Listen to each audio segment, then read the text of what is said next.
Presidential spokesperson Joe Charamba has launched a blistering attack on former Lieutenant MP Themba Mliswa, calling him a mere talkative nobody and a failed opposition figure who can go hang on a banana tree. Sabinda mashoko anobuda nyoko panguva ino yatirikuona kuti Joe Charamba oya panguva ino achiresponda aiwa kune mautterances aiwa aThemba Mliswa patona kuti Joe Charamba ari kuatakiwa achinzi akambodisappointa his master kura Robert Gabriel Mugabe, and right now ndo zvaakuita zvekare.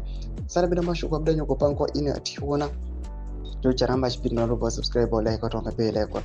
Pana pay line robuda nyoko achinzi Mnangagwa spokesperson TS into Mliswa, a talkative nobody. Responding to Mliswa's criticism that he was not doing enough to defend President Mnangagwa, Charamba took to X, formerly Twitter, on Monday to deliver a fiery response.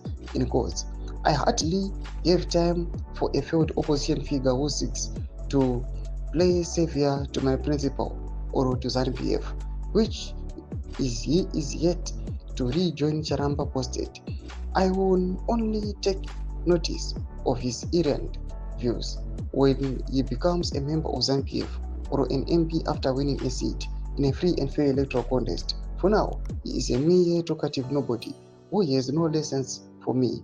You can advise him to go hang on a banana tree if he has any or runs an orchard. Charamba's remarks came after Mliswa publicly accused him of failing to properly defend President Mnangagwa in the face of criticism, sparking a heated exchange on social media. Thomas Kwakuda panguva ino apindirwa naCharamba. Panguva ino vanhu vachazviziva kuti Joe Charamba kudefenda kwaazviita uku achiuya achiataka Themba Mliswa ari against mutungamiri wenyika akusapota VP Kodzana Chiwenga or not, but panguva ino zvinozoratidza kuti matemperatures panguva ino ari very high. Zvinhu zvinokumira zvakanaka muruling party ZANU-PF. Muri weZimbabwe akuchadyiwi rinopisa. Pina comment section medu mudzimafukuro enyu mati kudii pamusoro pechiitiko ichi. So subscribe or like, hit on the bell icon.